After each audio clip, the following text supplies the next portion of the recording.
Qigong Tai Chi is quite a slow burner in terms of results compared to, say, someone doing yoga for a month. You know, if you do Ashtanga yoga, you get the kind of, physique, or you do the gym, you see your muscles within a couple of months. So it's a bit like, especially like what Anna's saying, that people are working longer hours, and women especially, we don't stop at 55 now, we work till 65. So, more and more people want to see results at a shorter amount of time and maximum result.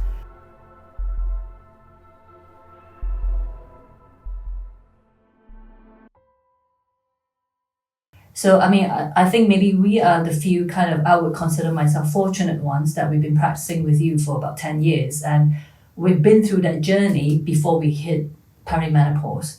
So we were just saying that, I don't know whether is it my genetics or what I eat, or was it Qigong, that I'm lucky that I don't actually have that many symptoms. In fact, probably hot flushes I could count in one hand, hardly anything.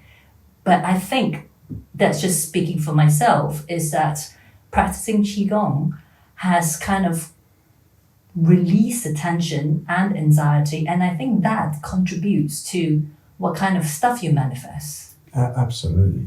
If you just watch someone going into, deep into anxiety, it starts with something quite small, and then it just grows and mushrooms, and before you know it, they're in almost full-blown panic attack. Yes.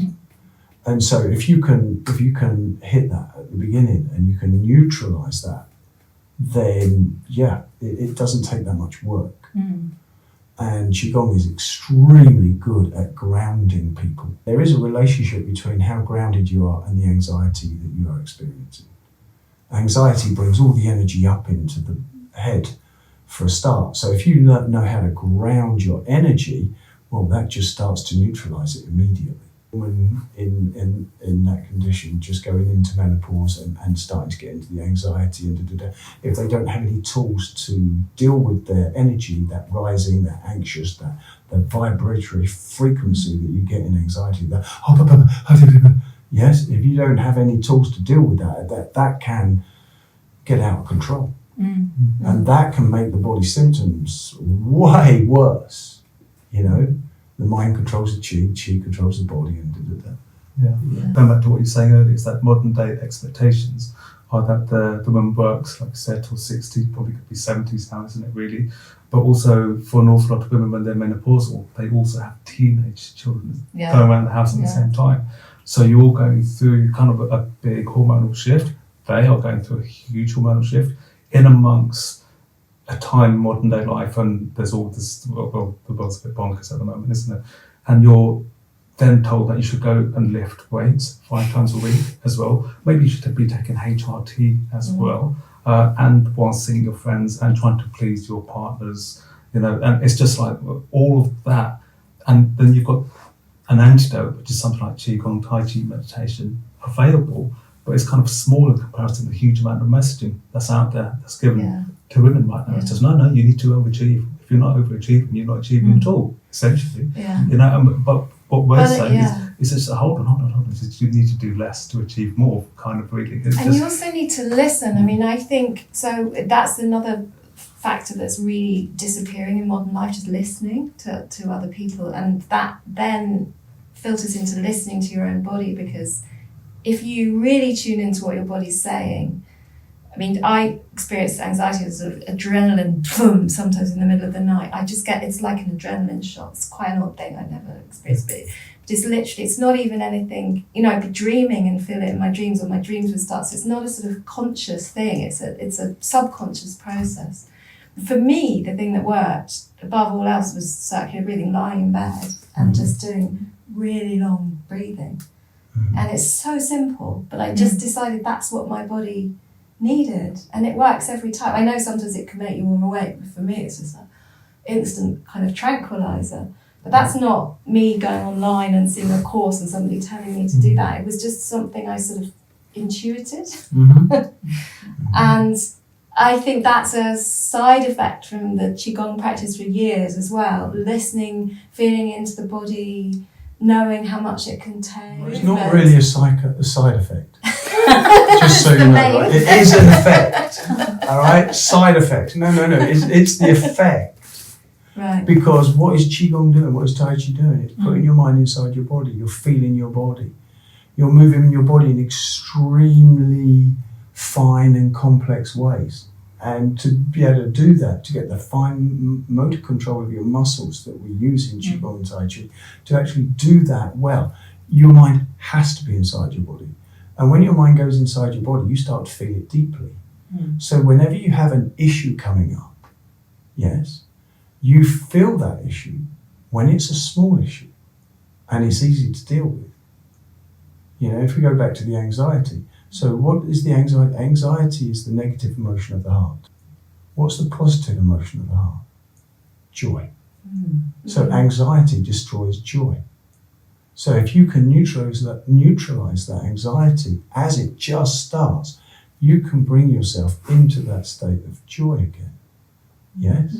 So this is what you're getting. And sometimes I feel actually sort of a natural gratitude, you know, that sometimes spontaneously, you know, there are Buddhist meditation practices for manifesting gratitude, but sometimes that spontaneously arises just by It is a natural human emotion when the heart is balanced. When the heart's out of balance, you're in anxiety. So it's just, and it's not just that one thing, that's just an example. So if your mind is used to going in your body, you're used to feeling what is inside of you. And you know, people go, yeah, but I can feel my body. Yeah, but how deep do you feel it? You know? How well do you feel it? How complete do you feel it? And most people don't. Our minds are going out. And in our modern world, everything is, they want it now. It's all about the now. It's got, well, I need it now, you know? And it is a slow burn. It is a slow climb, yes? But if you are going up the mountain and it's a really slow climb and you're enjoying the walk, after a while you look back and you go, oh wow, we've really come up some distance, and you don't even realise you're doing it. So Qigong, Tai Chi, some people get results within the first week. Yes, some people don't. Some people don't get results for a period of time, you know, 6 months, a year, 2 years, they don't really notice very much. But most people, will get a result within the first 3 to 6 months. And it's this build, yes? So it's a slow build, but then once it gains momentum, you start to get more and more results from your practice. And you get more and more control. And you become more in tune. And that intuition you're discussing is the fact that your mind is in your body and you're feeling your body, and your body is basically giving you a signal to what it needs. Think of hunger. You know, so we were walking down the road. Oh, well, we can eat tonight. What are we going to eat? What do you fancy? And it's like someone mentions whatever. It's like, no, I don't know if I want that. You know, and someone says, oh, what about this? And you go, oh yeah, that feels good. Well, where does that come from? It's not an analysis. It's not an intellectual whatever. It's your, oh yeah, that feels good. Let's eat that. That sounds nice. Yeah, your body gives an appreciation, energy, if you will, to that suggestion, because that would be good. Yes, and so the intuition becomes very strong, and that aids people in all sorts of ways. So once you've done enough practice and you've got a basis for your practice, and then you hit whatever, you know, you hit your menstruation, or you're coming into menopause, or many other issues that people have. You feel, what does my body need? And the body answers, and the body will tell you, you know. And this is why we say you should never force the body, because when you force the body, it makes a separation, and the body doesn't trust you. And now your intuition is cut, you know. And this is why we advocate for, you know, this water method practice, not going beyond 2/3 of your effort, not doing the weights, not pushing the system. Because when you do the weights and you push the system, you can, if you're very strong, if you've got strong genetics, if you've got a strong mind, if your emotions are really okay, push the body, away you go. But in the modern world, there's not many people in that camp, I remember one time my mum said to me, she said that Chinese medicine, although it's slow in terms of effect, but it goes to the root of the problem. So she always favors us taking Chinese medicine rather than modern drugs. Modern drugs are good for eradicating the symptoms very quickly, but it doesn't heal the root cause of the disease. So like to me, Tai Chi Qigong is a bit like, well, not a bit like, it's like Chinese medicine. It's slow, but it goes deep. There's 8 wheels of Chinese medicine. And Qigong, Tai Chi is a form of Qigong, but I was a form of Qigong. Qigong's overarching term. Neigong is the specifics, yes. But Qigong is one of the branches of Chinese medicine. Like acupuncture is a branch of Chinese medicine. Cupping, yes. Menopause is viewed as a pathology, something like an illness, something that you have to combat or counteract with specific, sometimes drugs, techniques. Whereas in my experience, and many other women who've passed through it themselves have told me that it's a natural, it's a natural part of life, similar to adolescence, similar to other stages, similar to death. Yeah. From a Taoist perspective, change is the only constant. And so menopause is seen as just another change on a woman's path. And therefore it's nothing necessarily negative. It's just you're changing into the next stage of your existence. So I don't think it's seen so much in Eastern cultures as a problem, an issue, something to have to deal with. It's just a natural flow in life. Yeah, I do notice that where I come from originally, which is Singapore, like when my mom, when she goes through menopause, not a bleep, there's no discussion. I didn't see any change in her mood swings or anything. Well, my sister, she said she had a bit of hot flush, but generally it's not as big as a change that I've noticed among, like, let's say my colleagues here in London. Some of my ex-colleagues even mentioned that they were, afraid of their job because their brain fog was so bad. Another friend had vertigo, and so their symptoms were quite strong. And it might be a cultural thing, we don't know, or might be a diet thing. So it would be quite interesting to see, like for you, Amir, like when women come to you, what do you notice? Like what kind of symptoms? So mainly with the menopausal symptoms, that obviously tends to be the hot flushes, which is the main key one. But it's quite nuanced because everyone has a different body and a different experience of the menopause, don't they? And I think what most people don't realise, and when I speak to perimenopausal women who don't know anything about the menopause or even about their menstrual cycles when they're menstruating, because women basically being poorly educated in the UK, by and large. I'm not sure about other countries.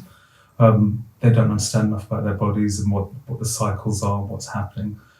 So there'll be obviously kind of, let's say, vaginal dryness, eye dryness, skin dryness. There could be the hot flushes, the waking up at night, the anxiety, which hits them like a ton of bricks because they don't know where that's coming from. The one that a lot of women I speak to find really uncomfortable is feeling hot and cold at the same time. Because they can go really cold. Some people experience being very cold and then being very hot shortly afterwards, but some could be hot and cold at the same time. That could be disconcerting. So so I was speaking to a woman recently, and she said that basically it was like she just got out of a cold shower and she's freezing cold, but someone had to put on a big sauna suit at the same time, and she was having the both experience at the same time. And the sleep disturbances and other things as well. So it's just everyone's very different, so we kind of approach it differently per person, of course. And because I'm working with the moon cycle and where they are at within that cycle, perhaps what the bleed is like, if they're bleeding, what the secretions are like, and other changes. We kind of work with that. And that's the main thing. It's just everything's bespoke, isn't it? It's just like the Qigong. You do the appropriate things and the appropriate things at the right time at the appropriate times. So it's just, it was just trying to kind of, like you said, it's a natural part. It's not pathological. It's seen as a pathology. It's not pathology. It's a natural part of life, of a woman's experience on this planet. So it's just trying to smooth out the edges. I kind of have to tell them, listen, it could be a 2-year, 5-year, 15 or 20-year experience. And most women don't know that. A lot don't at all. That you could be there could be just the odd skipping of the periods, the odd kind of hot flush, just once in 2 years. And then they just like, oh, that was strange. And then the secretions change, or other bodily changes, and then they hit, and that could be the whole perimenopause symptoms. For some people, so this is a rough guide, so it could be 5 years prior as perimenopause. You could be the whole bulk of the hot flushes, the terrible sleep, perhaps anxiety. And this is not, of course, the same for all women, of course. But then there's a whole 5-year period after as well, when you may be experiencing the same symptoms or other symptoms, but they're just less in intensity and frequency. So that's a 15-year experience for some women. It's a lot of time. And of course, there are psychological issues with that, emotional issues, which basically isn't addressed because it's treated as, I want to say, definitely pathology is the right word. It's not a disease, but it's almost treated like a disease because you've got the label of you're now menopausal, you should be on HRT. And you have to do more. I think, actually some very wise books I read, very wise women, the wisdom is you do less. And you have to, almost like a hibernation, like you need to take the time shortly after, particularly around the sort of year dot on menopause, is to just go very quiet. And I think if you power through that, it's a bit like the Qigong, you power through something and you don't respect all the signals. Some of those signals are a bit like pain, telling you that, hang on, I need your attention. But if you just wipe them all out with sort of just doing more or taking more drugs, or, another thing we're told to, is resistance trainings. There just seems to be this whole list that's a you've got a busy life already, and then there's all these things. If you don't do this, you're going to get osteoporosis. And that's the other thing I actually quite specifically, I'd like to know if there's a Chinese perspective on osteoporosis, loss of estrogen and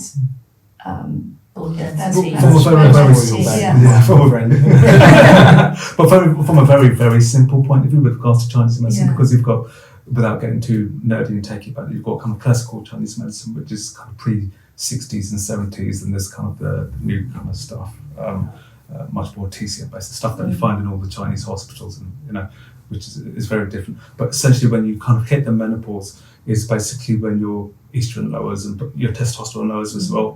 Most people don't know that women have more testosterone in their bodies than men do. It's just that it's been balanced by estrogen. So, you have an awful lot of testosterone, and that drops too, and then the progesterone drops too. So, and essentially what that means is a lowering of yin substances, what we would call yin, but also jing. So when you start losing jing, that's what bone material is made of, isn't it? Okay. So that's what, so that's kind of being lost. That kind of is something to do with the brain fog, but not always. But it's much more to do with osteoporosis, which is why, coming back to your point about, here in the West, we're told kind of do HRT and go to the gym, because resistance training, especially strength training, because the trend at the moment is that you must do strength training. Yes. It's not cardio, it's strength training. Yeah. Yes. So you've got lots of people doing heavy resistance, kind of Olympic lift type training. I won't mention brands, but lots of HIIT type training. And that's so all my patients, a lot of the menopausal ones, not all of them, an awful lot of them, they're told to go and join the gym, do the heavy weights. And of course, what does that do? It depletes your yin and your jing. So it creates this kind of like the cycle of depletion, and then they come back in if they haven't been taking the HRT, which usually masks the signs, and they complain of more of the same. And it's worsening, because of course they're doing the thing that's making it worse. By depleting their gene. So it's trying to mitigate some of that by kind of getting them, changing the narrative or the messaging that they're receiving and saying, listen, perhaps a bit more time off. In terms of building up the gym you're losing, how is Qigong and Tai Chi good at doing that? Jing is seen as like body energy, yes, and then Qi is a higher vibration of body energy, and then spirit is a higher vibration of chi. So everything we do is designed to build up your chi. Everything. So as an interesting piece, they did some experiments with x-rays on bones of people, old people. And if you look at x-rays of bones, the more wispy, the weaker the bone. And the more white the x-ray image of a bone, the stronger and denser the bone is. So they looked at people that did Tai Chi for the bulk of their lives and people that never did Tai Chi. And you put those two together and they're like chalk and cheese. Yes? White, thick, dense, and like a complete image of a bone, versus the people that didn't do the Tai Chi, very grey and wispy, and in places it looks like there isn't any bone on the x-ray. It's very, very wispy. Yes? So that alone tells you that the practice of Qigong and Tai Chi creates strong, hard bones. Yes? And then of course you've got the marrow washing classic, where you run energy through the bone marrow of the body, yes, which is basically running chi through the central channel of the arms and the legs. And then that stuff really cleans out those pathways, and that really increases the strength and density of your bones, yes.